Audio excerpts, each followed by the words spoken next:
সোমবার দুই দেশ ফ্রান্স ও আমেরিকা সফরে ভারতের প্রধানমন্ত্রী নরেন্দ্র মোদী। প্রধানমন্ত্রীর দপ্তর সূত্রে খবর, সোমবার ফ্রান্সের উদ্দেশ্যে রওনা দেবেন তিনি। সেখান থেকে রওনা দেবেন আমেরিকার উদ্দেশ্যে। সবকিছু ঠিক থাকলে আগামী 13 ফেব্রুয়ারি ওয়াশিংটনে আমেরিকার প্রেসিডেন্ট ডোনাল্ড ট্রাম্পের সঙ্গে বৈঠক করবেন মোদী।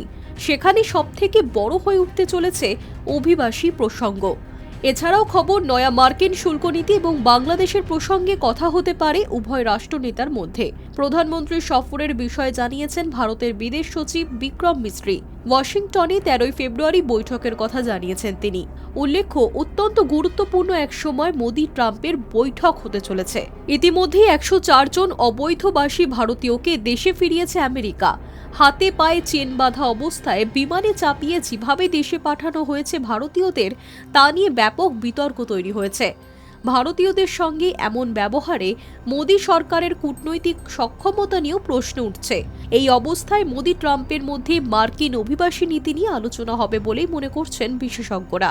এছাড়াও আমেরিকা শুল্কের প্রকোপে পড়তে পারে ভারত, কারণ ট্রাম্পে নতুন শুল্ক নীতি প্রয়োগের তালিকায় চীন, জাপানের পাশাপাশি ভারতও রয়েছে। তবে এখনও ভারতের উপর অতিরিক্ত শুল্ক চাপানোর ব্যাপারে মুখ খোলেননি ট্রাম্প। অন্যদিকে সম্পর্কের বরফ গলাতে ভারত ইতিমধ্যেই কিছু দামি মার্কিন পণ্যের উপর আমদানি কর ছাড় ঘোষণা করেছে। ভারতকে আরও বেশি করে অস্ত্র কিনতে চাপ দেওয়া হচ্ছে বলেও খবর। বৈঠকে এমন নানা প্রসঙ্গের পাশাপাশি বাংলাদেশের সাম্প্রতিক অবস্থা নিয়েও আলোচনা হতে পারে বলে জানিয়েছেন বিদেশ সচিব। সব মিলিয়ে অতি গুরুত্বপূর্ণ হয়ে উঠতে চলেছে মোদির এই আমেরিকা সফর। Hi news network.